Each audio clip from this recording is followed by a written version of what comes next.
I had been driving for hours, late enough that the road felt thin and unfinished, like it only existed where my headlights touched it. The night was dry and cold, the kind that keeps you alert without waking you up. My fuel light came on just outside a stretch of industrial back roads where warehouses sat dark behind fences.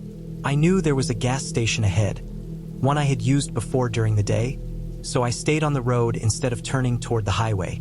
The station appeared suddenly, a low concrete building with wide windows and a flat canopy. The sign was lit. The price board glowed steady and clean. The pumps were on. Everything about it said open. What felt wrong was the quiet. No cars, no music bleeding out, no movement inside the store. I pulled in and parked beside a pump near the building. The concrete was stained with old spills. The trash can was empty except for a single coffee cup frozen to the bottom. The fluorescent lights hummed above me, steady and bright. I shut off the engine and stepped out. The air smelled like fuel and cold metal. I glanced through the glass toward the counter. The lights inside were on. The aisles were stocked. The register screen glowed. There was no attendant. I stood there longer than I should have, weighing whether to leave. My tank was low enough to matter. I told myself the clerk was in the back. I slid my card into the reader. It accepted it without delay. The pump clicked once and came to life. The hose was stiff from the cold. I unscrewed the cap and set it on the roof like I always did. When I squeezed the handle, fuel flowed right away. The sound was loud in the empty lot. I watched the numbers climb on the pump display, gallons and dollars moving at a normal pace. While it filled, I looked around the station again. The windows reflected the pumps and the lot and me standing there in my jacket. That was when I noticed the reflection felt off. Not wrong enough to scare me right away, just off. I shifted my weight from one foot to the other. In the glass, my reflection lagged behind, like a bad video stream. The movement caught up a second later. I raised my hand to my face. The reflection followed, but not at the same time. It was delayed by a small amount, enough to notice, enough to make my stomach tighten. I told myself it was the glass. Double-pane windows, layers, reflections stacking over each other. I stepped closer and leaned in. My breath fogged the surface. The reflection fogged too, but the shape bloomed wider than it should have, like it belonged to someone standing at a different angle. I stepped back fast, almost dropping the nozzle.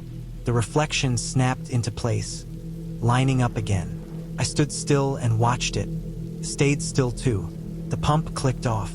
I jumped at the sound. The total looked right. I hung the nozzle back and screwed the cap on. My hands felt clumsy, like I had lost some fine control. I picked up the receipt from the printer, printed clean and warm, paid in full, time stamped within the minute. I folded it and put it in my pocket. I took one last look through the window. Still no one inside. No movement at all. The door was unlocked, but I did not try it. I got back into my car and shut the door. The interior felt colder than it should have. I started the engine, turned over fine. The dashboard lit up. My eyes went straight to the fuel gauge. Still read empty. The needle sat on the line like it had before I pulled in. The warning light stayed on. I stared at it, waiting for it to move. Sometimes it took a second, sometimes a minute. I revved the engine lightly. Nothing changed. I shut the car off and turned it back on. Same reading, empty. I sat there with my hands on the wheel, listening to the engine idle, feeling the vibration through the seat.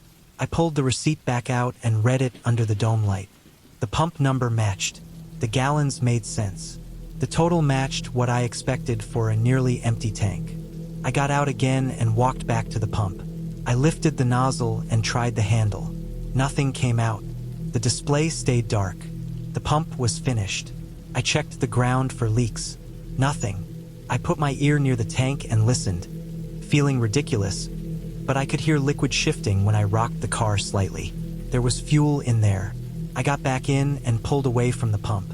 The gauge stayed where it was for the first few seconds. Then slowly it began to rise. Not smoothly. It jerked upward in small jumps until it settled just under full. The warning light shut off. I drove out of the station and back onto the road, trying to steady my breathing. The station lights receded in the mirror. I checked the gauge again. It held steady. A mile down the road, it dipped. Not much, just enough to notice. Then it corrected itself. I thought about the reflection again, about the lag, about the way the fogged breath had spread too wide. I kept my eyes on the road and drove another 10 minutes without stopping. When I finally pulled into a well-lit rest area near the highway, I parked and shut off the engine. I needed a clear head. I needed to break the night into pieces. I sat there and thought through it in order, forcing myself to stay slow and precise. The station windows were thick, double-pane safety glass. Reflections would not line up perfectly depending on angle and lighting. The delay I saw could have been my own movement reflected at different depths, my brain stitching it wrong in low light. The gauge in my car had always been unreliable in the cold. The float inside the tank stuck sometimes. I had noticed it before during winter nights. It would read empty until the fuel warmed and shifted. The jumpy rise fit that pattern. I pulled the receipt out again. The time matched when I had stopped. The charge posted to my bank later that night. The amount never reversed. The fuel stayed in my tank for the rest of the drive. I made it home with no trouble and still had plenty left the next morning. What stayed with me was how normal everything had been on paper. The pump worked. The payment cleared. The car ran. Every system did what it was designed to do, just not in the order I expected. I had stopped at a station late enough that no one was around to anchor my senses. I was tired enough to trust reflections and gauges without question. Small delays stacked on each other until they felt like something else. The night did not break any rules. It only bent them in ways I noticed too late. I was driving west through the night because daytime traffic made my chest tighten. Night driving gave me space. Fewer cars. Fewer decisions. I had rented the car that morning. A mid-sized sedan that still smelled faintly of cleaner and plastic. The dashboard lights were too bright, so I turned them down until the numbers barely glowed. The clock read just after 1 a.m. The route was familiar in a loose way. I had driven parts of it before, though never this late and never alone for this long. The highway thinned after the last city. Gas stations spaced farther apart. Rest areas closed. The road stayed straight and flat, cutting through land that did not offer much to look at even in daylight. The radio picked up only static and distant stations that faded as soon as I moved a mile. I shut it off. The quiet felt better. About an hour later, orange warning signs began to appear. Temporary. Reflective. They came too fast to read fully at speed. Something about reduced lanes ahead. I slowed, expecting cones or a flagger. Instead, the highway narrowed without warning, funneling traffic into a single lane bordered by concrete barriers that rose high enough to block the view of everything beyond them. There were no other cars, no construction vehicles, no workers, just barriers and darkness. The lane curved slightly and then straightened. My headlights bounced off the pale concrete. The sound of my tires echoed in a way that made the space feel enclosed. The air inside the car felt warmer, stale. I cracked the window, but the outside air carried the same stillness. The barriers went on longer than they should have. I kept waiting for an exit point, a sign explaining the detour. None came. The lane markers were fresh, bright yellow paint that looked almost wet. The road surface under them was new, smoother than the highway I had been on. The sense of being redirected without explanation bothered me more than I expected. I checked the GPS. The map showed my car drifting off the highway onto a thin gray line with no name. The rest of the screen was empty. I told myself it was a temporary routing, something not updated yet. That explanation had worked for me before. I kept driving. After several miles, the concrete barriers ended abruptly. The road widened back to 2 lanes, but it did not feel like a return. There were no signs welcoming traffic back to the highway. No merge arrows. Just open road again, darker than before. The land on either side looked scraped and raw, like it had been cleared recently. Dirt mounds sat in uneven rows. Tall grass had not grown back yet. The smell of soil drifted in through the window. I checked the mirrors. No headlights behind me, The road ahead stretched straight and unbroken. The GPS still showed no details, just the thin line extending forward. That was when I noticed the mile markers. They were placed too close together, not evenly spaced like normal. Sometimes two stood within sight of each other. Sometimes there was a long gap, then another pair. The numbers jumped in ways that did not make sense. One marker read 142. The next read 141. Then 143. I slowed further, scanning the shoulders. The markers looked official. Same font, same reflective material, but they leaned slightly as if installed in a hurry. The bases were surrounded by disturbed dirt that had not settled yet. The feeling of isolation deepened. Not the quiet peace I sought, but something sharper. I became aware of my posture, shoulders raised, jaw clenched. I forced myself to relax, to breathe slower. The road surface changed again, this time to older asphalt. Cracks ran along the edges. The centerline paint faded. The mile markers stopped. Ahead, a set of lights appeared low on the horizon. I felt relief before I could stop myself. Lights meant people, infrastructure, an explanation. As I got closer, the lights resolved into a small cluster on the right side of the road. A way station, the kind used by trucks usually closed at night. This one was open. Bright floodlights washed over empty lanes and a small building with dark windows. I drove past slowly, checking for signs that applied to passenger vehicles. None did. The building looked unoccupied despite the lights. No cars, no trucks, just the hum of electricity and the buzz of insects drawn to the glare. Beyond the station, the road narrowed again. Trees closed in, their branches forming a loose tunnel overhead. The headlights cut through leaves and shadows that shifted as I moved. The air smelled damp here, heavier. I realized I had not seen a single intersecting road since leaving the barriers. No ramps, no side streets, no farm roads, just this stretch of pavement pulling me forward. I checked the time, nearly 3 a.m. Fatigue pressed in around the edges of my vision. I sat up straighter, rolled the window down farther. Cool air rushed in, sharp enough to wake me fully. That was when I saw the reflectors ahead. They were not lane markers. They were placed along the shoulder in a pattern that drew the eye inward, toward the right side of the road. Closer together as they went, almost like an arrow made of light. I slowed to a crawl, scanning for signs. None appeared. The reflectors ended at a narrow paved turnout that dipped away from the road. It looked new, edges clean, no debris. I did not want to turn. I wanted the main road to continue, but the pavement ahead grew darker, less defined. The center line disappeared. The reflectors on the right pointed unmistakably toward the turnout. I told myself it might be a rest area or another checkpoint. I turned. The turnout led down a gentle slope and leveled out into a small paved lot. Empty. No buildings. No signs. Just a flat space surrounded by trees. My headlights lit the trunks and undergrowth, stopping short of anything beyond. I stopped the car. The engine idled, loud in the stillness. I sat there, hands on the wheel, waiting for something to make sense. The GPS showed my car at the end of the line. No route forward. No route back unless I manually reversed it. I turned the engine off. The silence pressed in immediately. No wind. No insects. No distant traffic. Just the faint ticking of cooling metal under the hood. I stepped out of the car. The air felt thick, unmoving.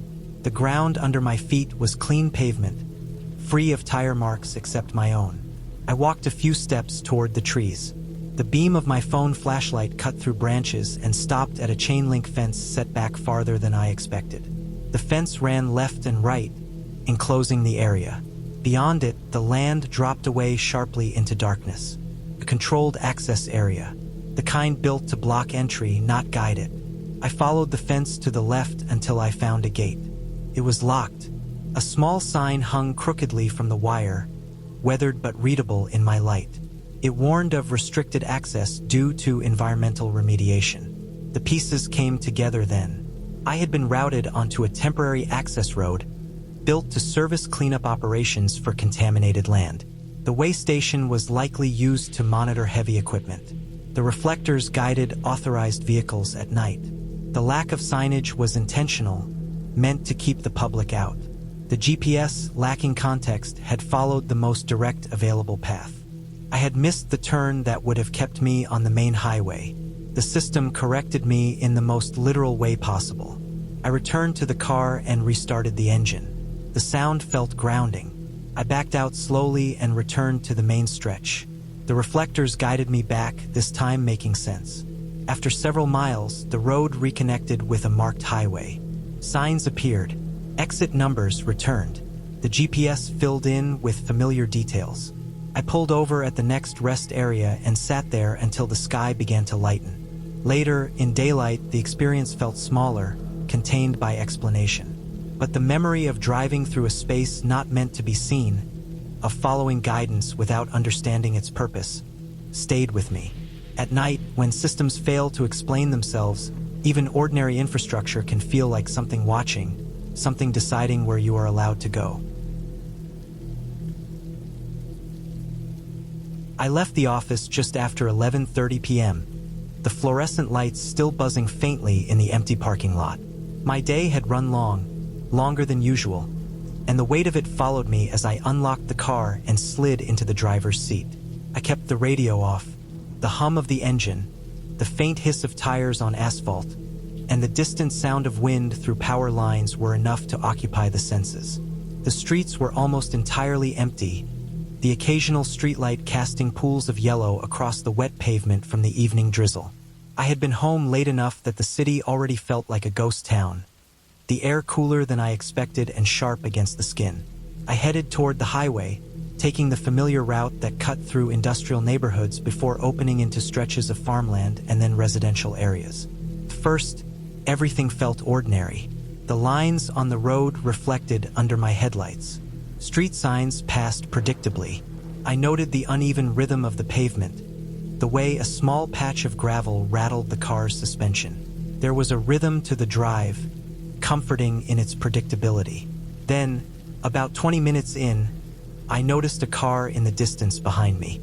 Its headlights were dim, but they followed the curves of the road exactly. I glanced at my mirrors occasionally. The car kept its distance, neither overtaking nor falling back. I told myself it was nothing.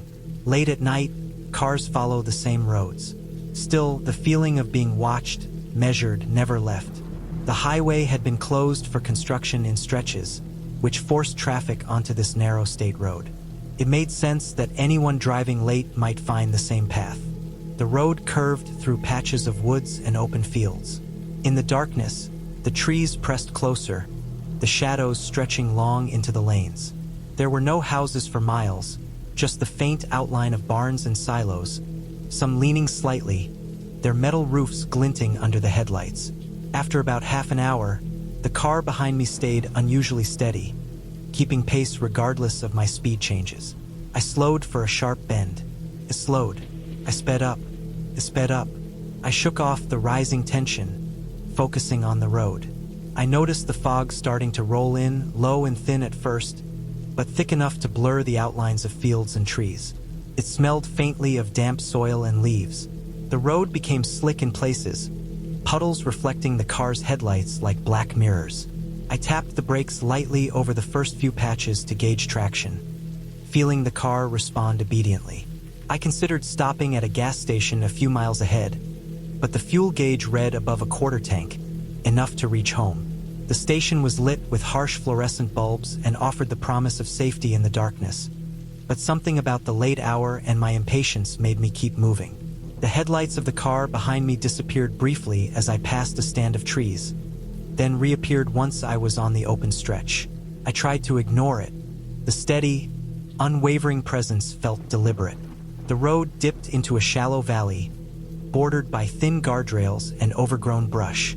Headlights of the distant car reflected against the metal intermittently, sharp and sudden. I felt a prickling tension in my spine, the awareness of isolation settling in. I tried to focus on mundane details, the cracks in the asphalt, the faded road signs, the way a broken fence leaned over a small ditch.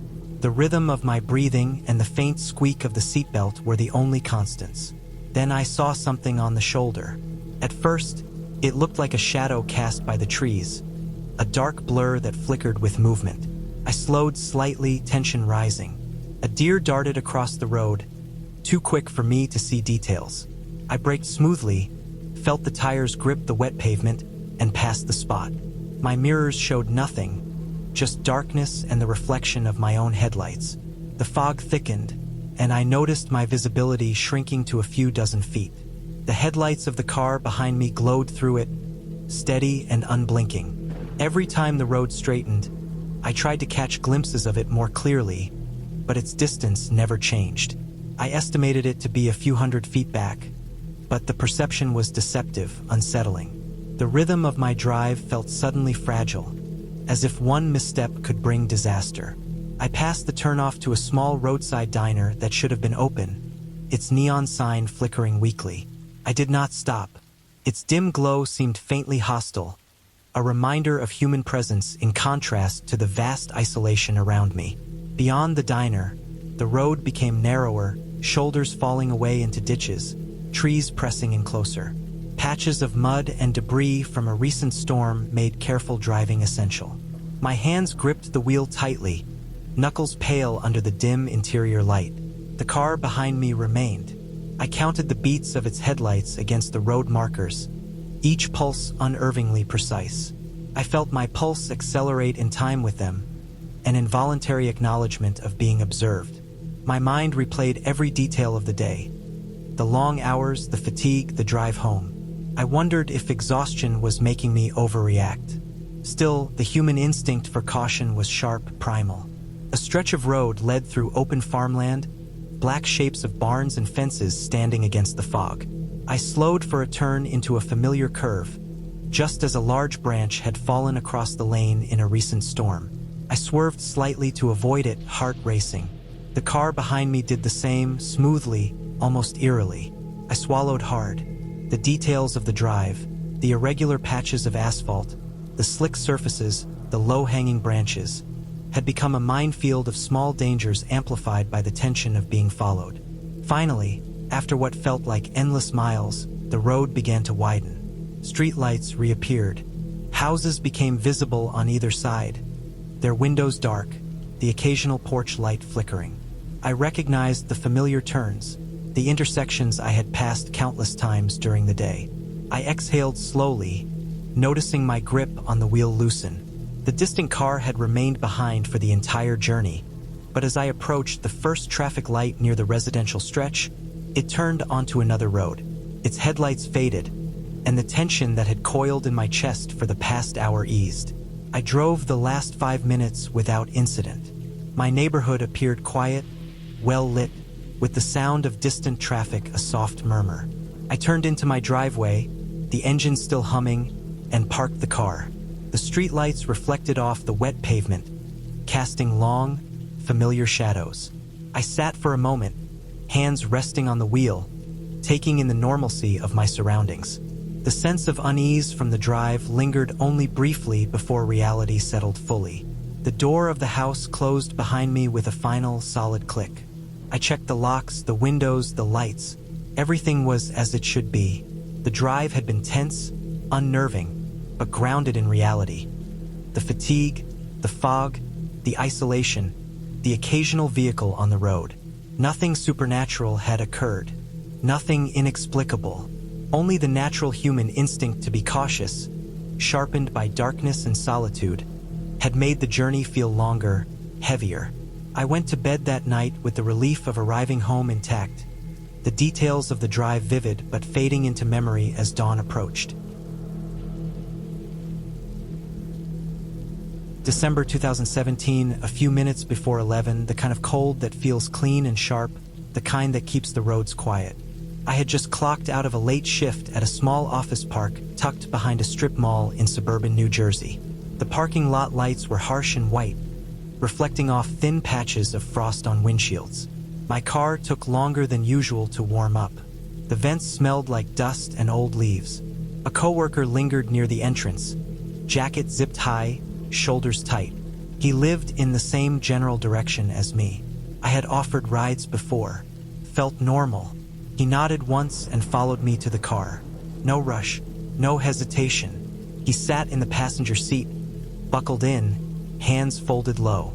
The interior light came on and shut off like it always did. I remember the sound of the latch, the way the seat dipped under his weight. The drive out of the lot was slow.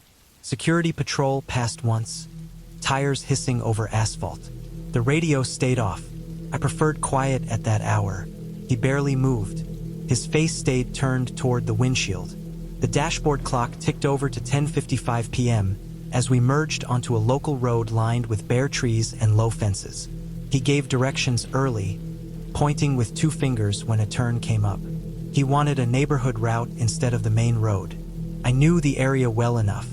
Rows of split-level homes, parked cars with snow covers, mailboxes leaning at odd angles. It was the kind of place that went dark early and stayed that way. Porch lights were rare. Most windows were black. The farther we drove, the quieter the streets became. The tires hummed. The heater clicked. I noticed how stiff he sat, how his shoulders never dropped. I assumed he was tired. We all were. End-of-year deadlines had pushed everyone late for weeks. At one intersection, I slowed longer than needed. A police cruiser sat half-hidden behind a hedge. The light changed. I turned. Nothing happened. No reaction from the passenger seat. I kept going. He gestured again, this time more precise, indicating a narrow street I usually avoided because of speed bumps and poor lighting. I turned anyway. The road narrowed. Trees arched overhead. The pavement was darker here, patched and uneven. My headlights caught the reflective eyes of a cat darting across a yard. Halfway down the block sat a small playground, set back from the road behind a chain-link fence. No lights, just a slide, swings, and a squat jungle gym, all painted dull colors that disappeared at night. I had driven past it many times during the day. At night, it felt misplaced, like something forgotten. He shifted then, leaning forward slightly, hand raised, palm down. He wanted me to stop near the playground. I eased the car to the curb, tires crunching over gravel and dead leaves. The engine idled. The heater fan kept running. I turned my head to let him know we had arrived. The seat was empty. The passenger seatbelt hung loose, the buckle resting against the plastic trim. The seat itself was pushed back farther than I kept it. The fabric was creased, still warm. The headrest sat at an angle from where he had adjusted it earlier. The door was closed, locked. The interior light had not come on. I froze with my hands still on the wheel. My foot stayed on the brake. I checked the side mirror, the rearview mirror, the sidewalk, the fence. The playground equipment stood still. No movement, no sound. I looked down at the door locks, all down. I looked at the passenger door handle, untouched. No frost disturbed, no prints on the window. I reached over and pushed the seat. It shifted back with the same resistance it always had. I sat there longer than made sense, staring at the empty space, waiting for something to change. My breath fogged the glass. The clock ticked forward. 10:58 p.m. I got out of the car. The cold hit harder outside. I walked around to the passenger side and pulled the handle. The door opened normally. The interior light came on then, bright and sudden. The seat was empty.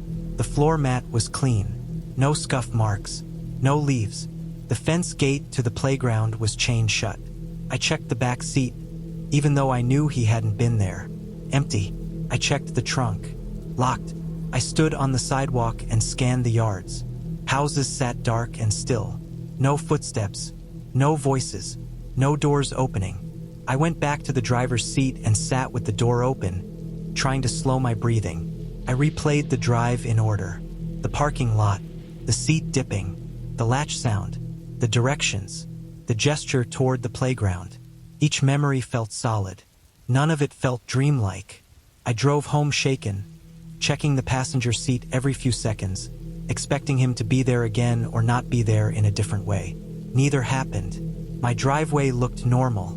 My house looked normal. I slept badly. The next morning, I went to work early. I needed to see him, I needed something ordinary to anchor the night. I asked around without describing anything strange. I learned he had left the building earlier than I had. He had clocked out nearly 40 minutes before I did. Security footage confirmed it. He walked out alone, jacket zipped high, shoulders tight. He never came back in. I checked my phone records.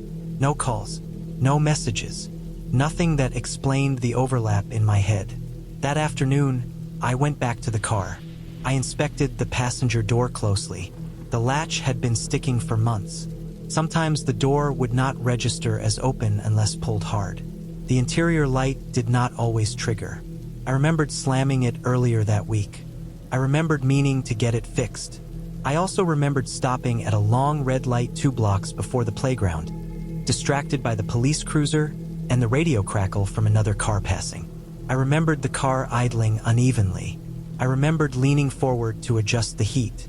What I had not remembered until then was how long that light stayed red, or how quiet the car felt during it. I drove the route again in daylight. The curb near the playground had a worn patch of dirt where people cut across the grass. A shallow dip in the sidewalk lined up with the passenger door. If someone stepped out quickly without slamming the door, the latch could catch without fully seating. The door could look closed. The interior light would stay off. I spoke to building security later that week. They pulled more footage. It showed my car passing the exit earlier than I thought, already with only one person inside. I had misjudged the time between leaving the lot and reaching that neighborhood. Fatigue had compressed it. My mind had filled the gap with routine. The explanation settled slowly and without comfort. He had not been in the car when I thought he was. The weight I remembered was the seat adjusting under my own movement as I got in. The latch sound belonged to my door. The directions belonged to the route I always took when traffic was heavy. The gesture belonged to memory, not to a person. The night felt impossible because I trusted the order of things too much. I trusted my body when it was tired. I trusted routine to be memory. Nothing vanished. No one disappeared. I drove alone through a dark neighborhood and stopped beside a playground because my mind told me to. The car doors never opened because there was no one there to open them. That knowledge did not make the image of the empty seat fade. It made it permanent. My dad died 3 days before the drive. Everything after that moved in a straight line like it was already decided. Paperwork, phone calls, empty rooms. The pickup sat in the driveway the whole time, untouched, its hood streaked with old rain marks. I had grown up riding in that truck. I knew every dent. I knew the way the driver's door stuck when it was cold.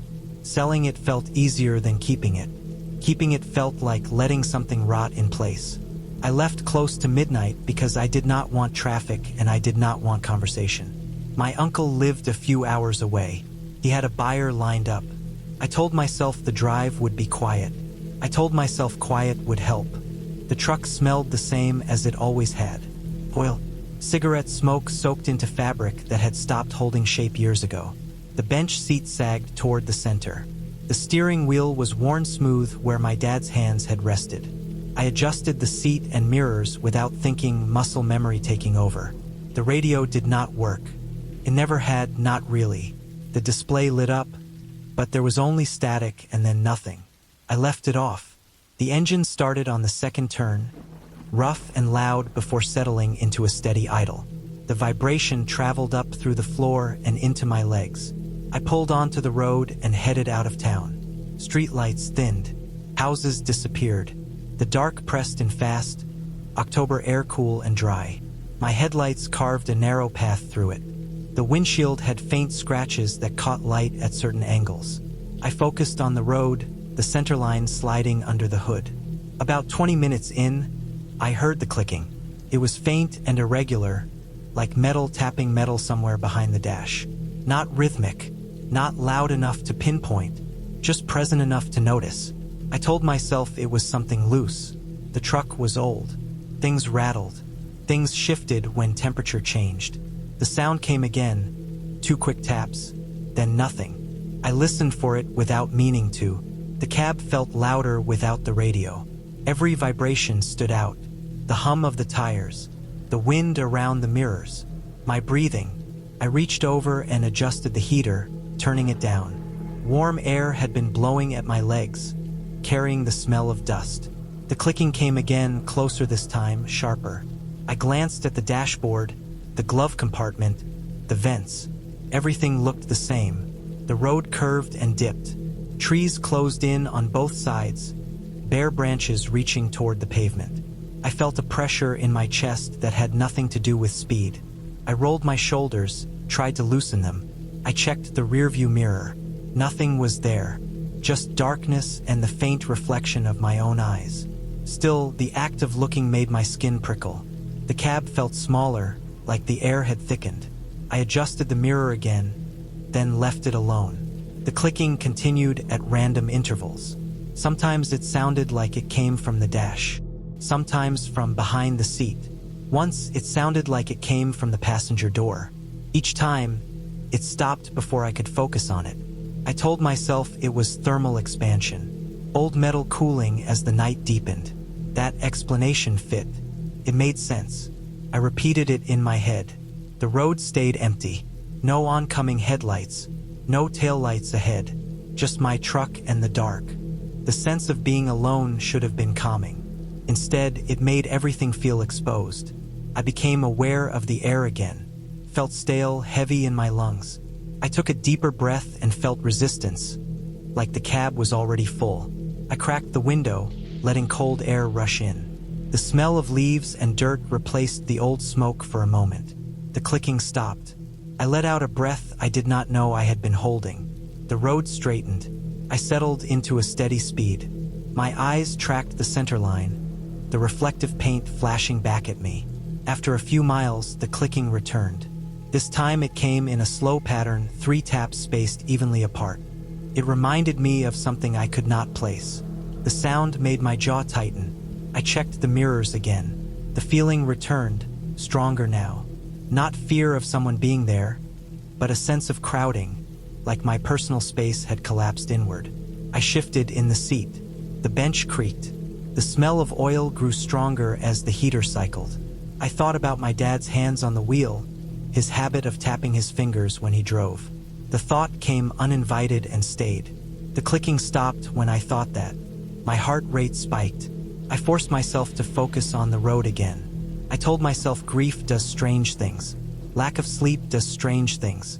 The mind fills gaps when it is tired and overloaded. The truck hit a rough patch of pavement and jolted. Something under the dash rattled, then settled. The clicking did not return right away. I used the time to breathe slowly, in through my nose, out through my mouth. The air still felt thick, but manageable. I checked the time. It was just before midnight. The road climbed slightly, then leveled out. A thin fog began to form in low spots, drifting across the pavement. My headlights caught it and broke it apart. The world beyond the beam felt distant, unreal. The clicking started again, louder now. It was coming from behind me. I was sure of it this time, from the area behind the bench seat where tools and old jackets were piled. I did not turn around. I stared forward, knuckles tight on the wheel. The cab felt full, not occupied, but compressed, like the space itself had shrunk. I found myself breathing faster without meaning to. My chest felt tight, ribs pressing inward. I rolled the window down farther. Cold air rushed in, loud and sharp. The clicking stopped again. I laughed once, short and hollow, then stopped. The sound felt wrong in the quiet. A few miles later, the road widened and a rest area sign appeared ahead. I took it without thinking. The turnoff was empty, the parking lot lit by harsh white lights. I pulled into a space and shut the engine off. The sudden silence was heavy. I sat there with the door closed, breathing, letting my heart slow. The cab felt normal again. Spacious, empty, just me. I opened the door and stepped out. The cold hit hard. I stretched my arms and walked around the truck. The metal ticked as it cooled, sharp little sounds that matched the clicking I had heard. Exhaust popped softly. The sound came from the engine block, from the exhaust pipe, from places metal shifted as it lost heat. I climbed into the bed and moved a few items around. A loose tool slid against the metal side, making a familiar tapping sound. It was the same tone, the same sharpness. Understanding settled in slowly. The clicking was real, but its meaning had shifted in my head.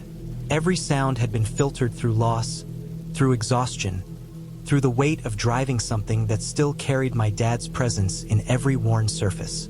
The feeling of the cab being too full came from holding my breath without noticing, from tension, from the way grief crowds space, even when you are alone. I got back in and started the truck. The engine roared, then smoothed out. The cab vibrated, solid and familiar. I adjusted the heater and left the window cracked. The rest of the drive passed without incident. The clicking returned a few times, always after changes in speed or temperature. Each time, I recognized it for what it was. When I reached my uncle's place and parked in his driveway, the truck looked smaller than it had before. Just a machine. Useful. Worn. Selling it the next day still hurt, but the drive taught me something I needed to learn. Grief does not add things to the world. It changes how the world presses back. That night, alone on the road, the fear came from carrying too much inside a space that had not changed at all. I took the overnight medical delivery route because it paid better and because I needed the money. The work was simple on paper. Pick up sealed containers from a regional lab, drive them to rural clinics, sign a form, turn around. No patients, no waiting rooms, no questions. Just miles and time. Route 14 was the longest stretch. It cut through farmland and scrub where towns were far apart and gas stations closed early. Everyone knew it was empty at night. That was part of why it paid more. Fewer drivers wanted to do it, especially between midnight and dawn. I liked it because it stayed consistent. Same roads, same turns, same schedule. Familiarity makes long nights easier. My truck was a small refrigerated box truck, white with peeling decals from a company that no longer existed. The cargo area hummed steadily behind me, temperature locked and monitored. I checked the gauge every so often out of habit. The cab smelled faintly of plastic and coffee. The dash lights glowed a soft green. I left the depot a little after midnight. The sky was clear, the moon thin and sharp. Traffic thinned fast once I left the interstate and merged onto Route 14. The pavement narrowed, the shoulder crumbled into gravel. Reflective markers lined the edge at regular intervals, flashing white as my headlights passed. By 3 a.m., the night settled into a deep quiet. The radio faded in and out, so I turned it off. The engine noise smoothed into a steady drone. My thoughts drifted without focus. Fatigue crept in around the edges, but I stayed alert. Overnight driving teaches you that small changes matter. That was when I noticed the markers. At first, it felt like nothing, just a flicker pattern slightly off. I had driven this road enough to know the rhythm of the reflectors. They were spaced evenly, far enough apart that each one flashed alone. Then darkness, then the next. Now they were closer together. Too close. I slowed a little and watched the right edge of the road. The reflectors came in pairs, sometimes triplets, placed a few feet apart. They were the same size and color as the official ones, but the spacing was wrong. They sat lower too, closer to the ground. I told myself they were temporary markers. Construction, survey work, something like that. But there were no signs, no cones, no equipment, just these added points of light hugging the shoulder. The road ahead stayed empty. No oncoming headlights, no taillights ahead, just the markers flashing in quick succession, like a stutter. I adjusted my grip on the wheel. My eyes tracked the pattern. The added reflectors appeared in clusters, then stopped, then started again a mile later. They did not run continuous. They felt deliberate. I checked my speed and stayed steady. The truck rolled forward, suspension creaking slightly over uneven pavement. The land around me was flat, broken by low fences and dark shapes of fields. No trees close to the road. No buildings. The next cluster of markers appeared on both sides, closer to the center line than usual. They framed the lane in a way that narrowed my field of view.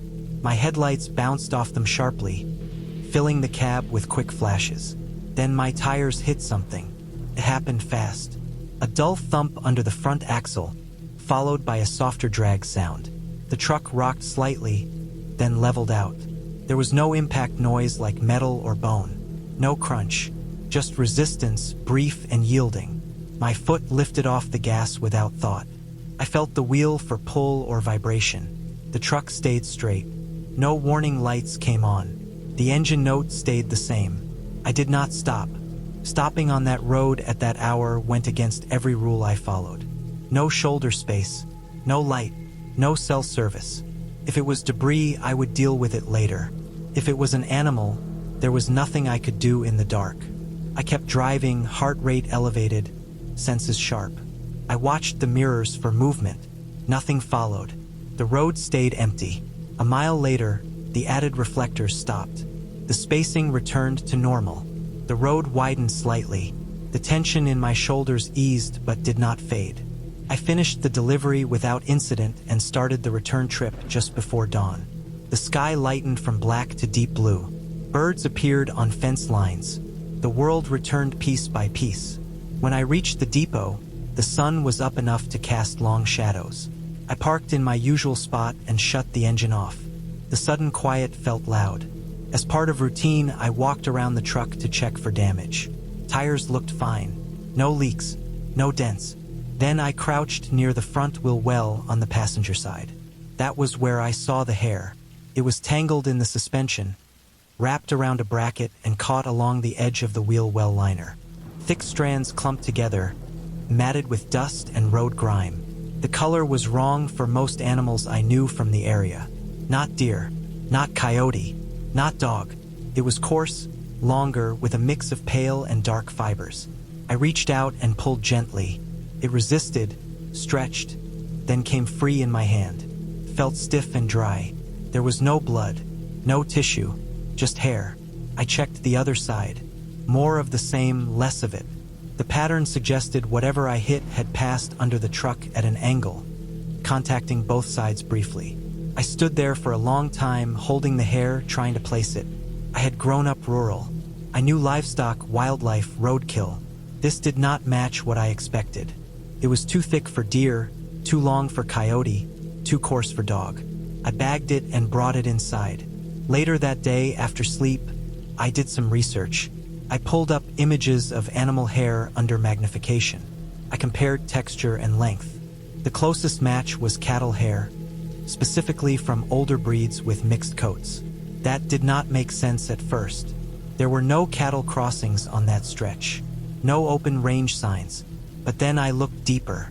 A few months earlier, a livestock trailer had overturned on a feeder road that connected to Route 14. Several animals had been injured.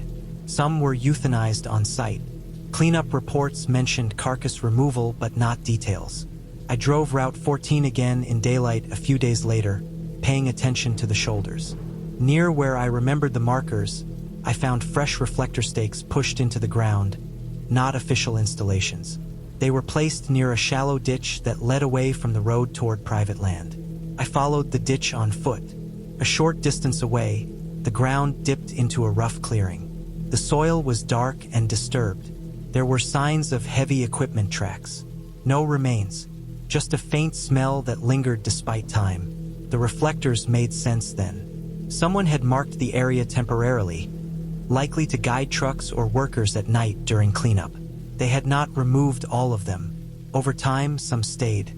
As for what I hit, I believed it was part of what had been dragged or missed during removal. Hide dries fast. Hair holds shape. On a dark road at speed, it would feel soft and pass under without much sound. That explanation fit the evidence, fit the road, fit the job. Still, I quit the overnight route a month later. The money was not worth how often my mind replayed that moment. The markers flashing too close together, the dull give under the tires, the feel of unfamiliar hair in my hand. Some things make sense only after daylight, and even then, the body remembers the dark differently. We left the party later than planned, the kind of late where the night feels thin and stretched. I was in the back seat, middle spot, seatbelt digging into my jacket. The driver had stayed sober all night and took that responsibility seriously. The windows were down despite the cold. letting in air that smelled like pine and damp leaves. We were laughing too loud, the kind of laughter that comes from release more than humor. Finals were over. Stress had burned off. The world felt open for once. The road out of town climbed into low hills where the houses thinned and the streetlights stopped. Trees leaned in over the pavement, branches knitting together above us. Headlights swept across trunks and brush, then lost them again. Music played low, something familiar, something easy. The car felt warm and safe. As we climbed higher, the road narrowed and curved. There were no other cars. The night pressed in, but it did not feel threatening yet. Just quiet, just dark. We rounded a bend and saw the pickup. It was old, the kind with squared edges and faded paint, parked sideways across a dirt turnout on the right. The angle was wrong, careless, like it had been left in a hurry. The engine was running. I could see the faint vibration in the hood, the shimmer of heat in the cold air. The headlights were off. No interior light, just a dark shape idling inches from the pavement. Our laughter cut off at the same time. The silence felt sudden and heavy, like a door closing. The music kept playing, but none of us moved to turn it down. The car passed the pickup at a steady speed. No one looked directly at it, but I could feel the presence of it through the side window, the sense of something close and wrong. As we moved past, I caught motion in the corner of my eye. I turned my head slightly and saw a figure standing back in the trees on the far side of the turnout. It was upright, still, partly hidden by branches. It did not step forward or back. It did not raise an arm. It just stood there, facing the road. I looked forward again, heart starting to race. I checked the rearview mirror. The headlights of our car lit the curve behind us, the road sliding away. In the mirror between the trunks, I saw the same figure, pale where the light touched it, motionless. I shifted my gaze to the side mirror. Same thing, a vertical shape among the trees watching the road. No one said anything. I could feel the tension in the car, the way our bodies had all stiffened. Breathing sounded louder in the small space. The windows let in cold air that raised goosebumps on my arms. The driver kept the speed steady. The road curved again, and the turnout disappeared from view. The pickup was gone. The trees closed in tighter. I told myself it had been a person waiting for someone. A hunter, a landowner, someone who had pulled over for a reason that had nothing to do with us. I told myself the figure had been standing near the truck, and my mind had stretched the image as we passed. But the silence did not break. The road continued to climb. The forest grew denser. The branches overhead blocked out stars. The headlights tunneled through darkness, catching eye shine from animals deeper in the brush, then losing it. I kept checking the mirrors. Nothing followed us. No headlights, no movement. My pulse stayed high. The shared quiet felt worse than panic. It felt deliberate, like we were all holding on to the same thought without naming it. I wondered if the others had seen the same thing, or if they were quiet for different reasons. The timing told me enough. After several miles, the road leveled out. The trees thinned. A few reflective signs appeared, warning of curves ahead. The sense of pressure eased a little. Someone reached over and rolled a window up halfway. The music ended and another song started, softer this time. Eventually, the road dropped back toward town. Streetlights returned, spaced far apart at first, then closer together. Houses appeared, dark and quiet. The car slowed. The driver turned onto a familiar street. When we parked, the engine ticked as it cooled. The doors opened. Cold air rushed in.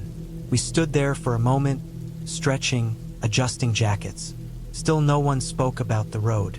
Later that night, after we split up and I drove home alone, the image would not leave me. I replayed it over and over, trying to pin down details.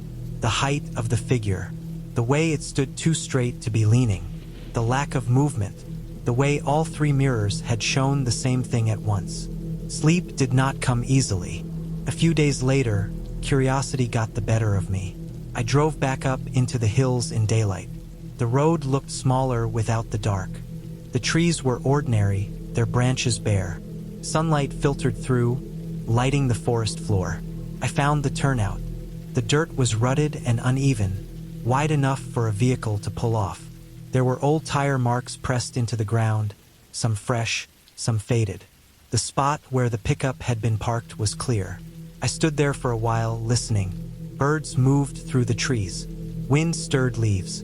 I walked into the trees on the far side of the turnout. A few yards in, I found it. A hunting stand made of scrap wood and metal, bolted to a tree. It was old but maintained, the seat worn smooth. Below it, a pale tarp was tied around the trunk, likely to block wind or hide movement. In the angle of night headlights, that tarp would have caught light and held it, reflecting back as a narrow, upright shape. I stepped back toward the road and lined myself up with where our car would have been. From that spot, the stand and tarp lined up exactly with the turnout. In the dark, with headlights sweeping past, it would have looked like someone standing still among the trees. The pickup made sense too. A hunter or landowner waiting, engine running to keep warm, lights off to avoid spooking animals. Parked poorly because the turnout was rough and uneven. Nothing about it required a darker explanation. What stayed with me was not fear of the unknown. It was the moment itself. The way all three of us had felt the shift at the same time. The way laughter died without a word. The way the brain fills gaps when light is low and context is missing. That night on the road, nothing chased us. Nothing followed. No one stepped out. But shared fear does not need action to root itself. It only needs silence, darkness, and something that refuses to move when it should. I left Flagstaff late in the evening because I could not sit in my apartment anymore. The place still smelled like dust and old cardboard from where my wife's things had been packed and carried out. The silence pressed on me. Driving gave my hands something to do and my thoughts a direction. My sister lived several hours south, and I told myself I would stay a few days, sleep on her couch, reset my head. The air was cold when I started, that high desert cold that feels clean and sharp. Pines thinned as the road stretched out. The interstate was empty enough that my headlights felt like they were floating ahead of me. The GPS spoke in its flat voice, steady and confident. I followed it without thinking. About an hour in, orange signs began to appear. Construction ahead. Lanes merging. Barriers stacked along the shoulder. Traffic slowed, then bunched, then stopped. After several minutes of creeping forward, the GPS recalculated and told me to exit. I hesitated, then took the ramp. I wanted movement more than certainty. The road narrowed quickly. Asphalt turned darker, rougher. The reflectors were sparse. The last streetlight fell away behind me, and the night closed in. Trees disappeared. The land opened into wide, rolling stretches of scrub and rock. The sky was heavy with stars, so many they felt close, like they were leaning down. My phone lost service without warning. The signal bars vanished, replaced by nothing. The GPS map still showed my blue dot moving, but the surrounding details blurred into blank space. I told myself it had cached the route. I kept going. There were no signs, no mile markers at first, just a two-lane road cutting through emptiness. My headlights reached out and then fell off into black. The edges of the pavement were uneven, crumbling into gravel. The car hummed steadily, the engine the only constant sound. That was when I saw it for the first time. Far ahead on the right shoulder, just at the edge of my headlights, there was something pale. It stood upright, narrow, almost vertical. It did not move. At first glance, it looked like a post or a marker, maybe reflective material catching the light. But it was too tall for that, taller than any roadside marker I had seen out there. As I drove closer, the shape stayed where it was, never growing larger. My headlights brightened the pavement, the gravel, the brush, but the pale shape remained at the same distance, like it was pinned to the horizon. I slowed slightly. The car rolled forward, tires whispering over the road. The shape did not change. I felt a small knot form in my stomach, tight but manageable. I told myself it was a trick of distance, a rise in the road, something farther than it looked. The road dipped, then climbed. A mile marker appeared on the right, flashing past. I glanced at it without reading the number, then looked forward again. The pale shape was still there. It should have been behind me, I had passed the marker. I had driven forward. Yet the shape sat ahead, unchanged, still on the shoulder, still too tall, too straight. My breathing grew shallow. I tightened my grip on the wheel. I checked my mirrors. Nothing behind me but darkness. The road ahead remained empty except for that one thing. I told myself to stop thinking in vague terms. It was an object, a sign, a reflective tarp caught on a fence. Something rational. My mind was already frayed from the divorce, from the weeks of paperwork and empty evenings. Stress made patterns out of nothing. Another mile marker passed. This time I read the number. I told myself to watch closely. If the shape stayed ahead after another marker, I would pull over and see what it was. The road stayed straight.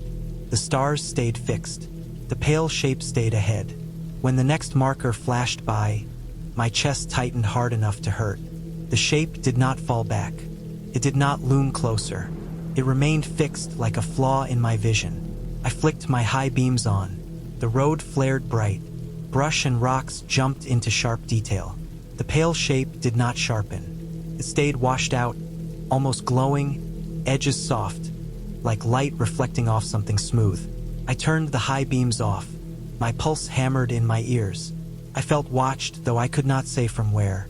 I considered turning around. The thought brought a strange relief, but also fear. Turning around meant passing it. Whatever it was. I stayed my course instead, eyes locked forward. The road began to curve gently. As I followed it, the pale shape adjusted, staying directly ahead, always on the right shoulder, always just beyond reach. It did not sway with the curve the way a distant object should. It stayed anchored to my path. Another mile marker passed. Then another.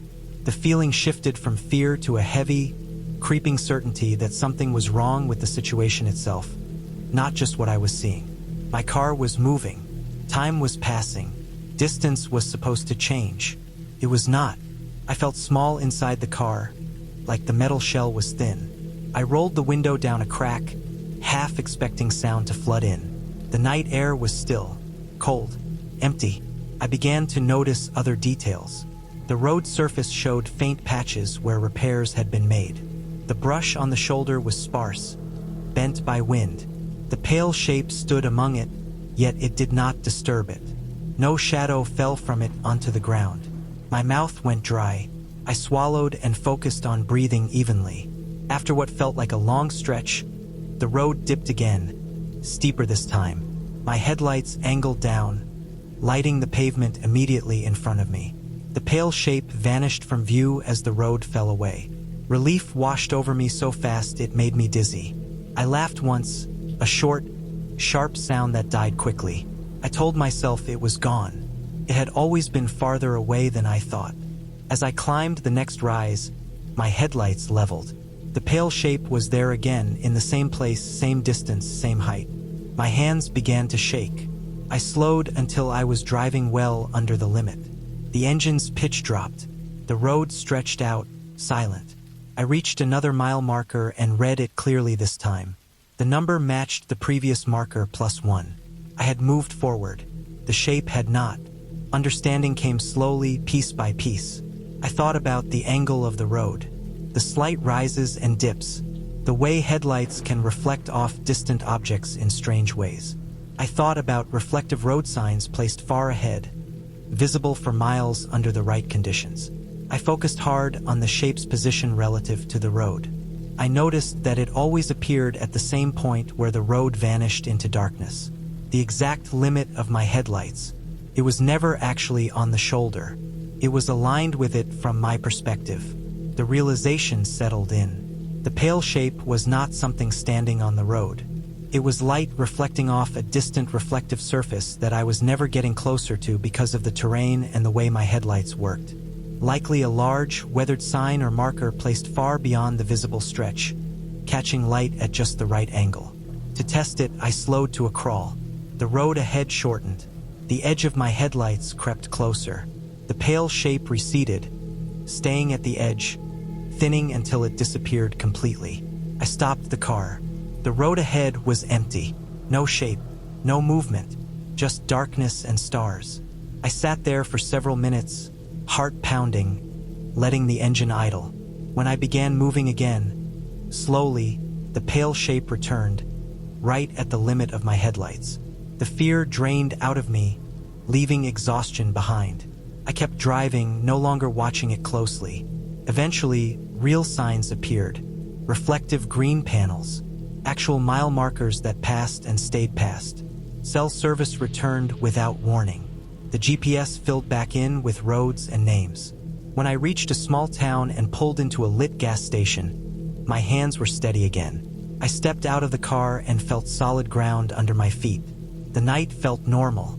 Later, after I reached my sister's place and lay awake on her couch, I thought about how the mind looks for meaning when it is worn down. I had been raw, lonely, driving through unfamiliar land at night, cut off from connection. A trick of light had been enough to push me to the edge. Nothing followed me, nothing waited on that road. But the feeling stayed with me, the memory of how easily distance can lie, and how fear grows when the world gives you nothing solid to measure yourself against. I stayed late because overtime was mandatory.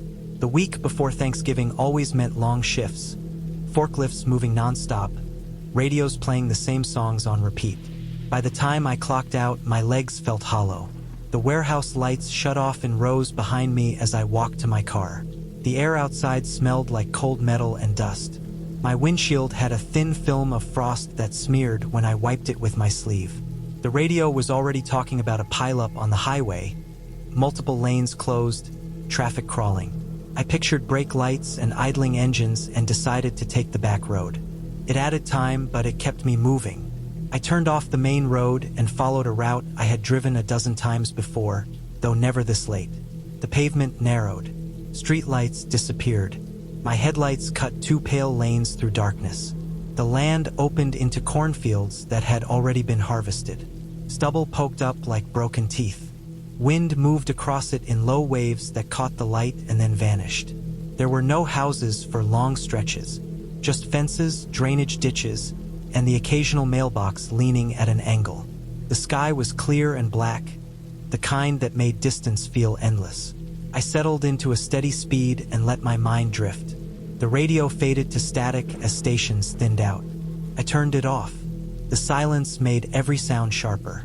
The hum of the tires, the faint rattle in the passenger door, my own breathing. About 30 minutes in, I checked the mirror and saw headlights far behind me.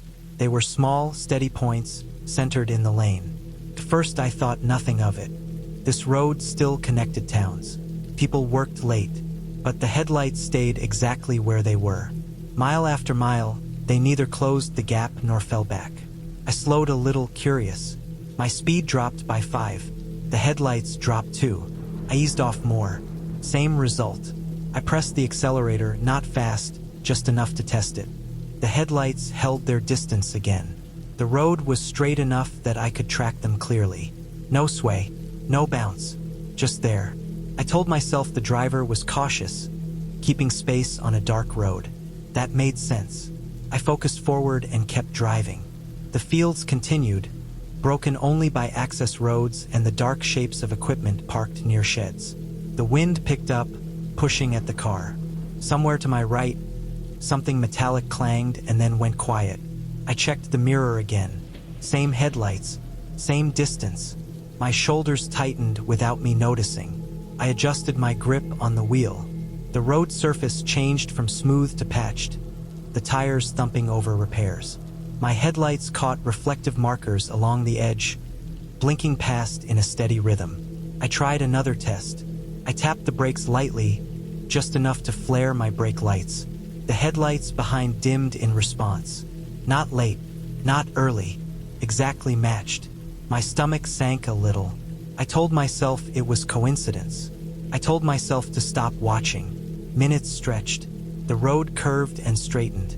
The headlights stayed. There were no passing lanes, no turnoffs. Just fields and darkness. I felt exposed, like the car was the only moving thing in a wide, empty space.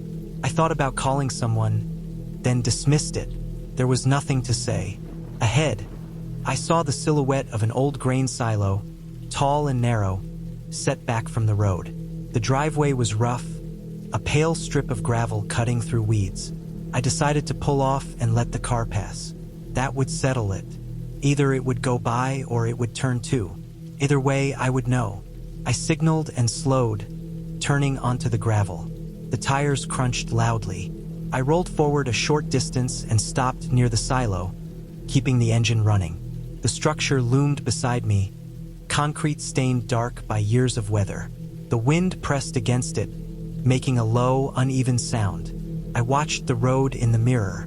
The headlights approached the turn and then, suddenly, shut off. The darkness behind me deepened.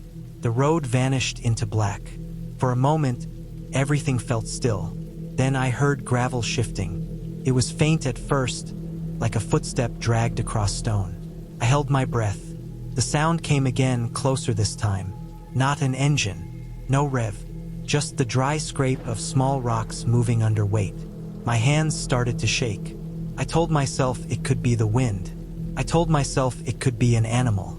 But the sound had rhythm, paused, then moved again. Always behind me, I leaned forward, peering into the side mirror. The glass showed nothing but darkness and the edge of the silo. I checked the rearview mirror. Same. My headlights lit the front of the driveway, weeds bending in the wind. Behind me was a wall of black. The gravel shifted again, closer than before. I imagined a car coasting without lights, rolling slowly. I imagined someone stepping out. My chest tightened until breathing felt shallow. I did not want to get out. I did not want to turn around. I eased the car forward a few feet. The gravel noise matched me. I stopped. It stopped. The silence pressed in, broken only by the engine idling and the wind scraping the silo. I thought about flooring it, backing out onto the road. I pictured headlights flaring on behind me, a car lunging forward. The image stuck in my head. My pulse thudded in my ears. I reached for my phone, then stopped. The screen light felt like it would give me away. I sat there, counting breaths, listening. The gravel shifted again, this time to my left, closer to the driver's side rear. The sound was careful, measured. I did not know how long I sat there. Time stretched thin. My legs cramped. The cold crept in around the edges of the car. The engine temperature needle stayed steady, an anchor in the chaos of my thoughts.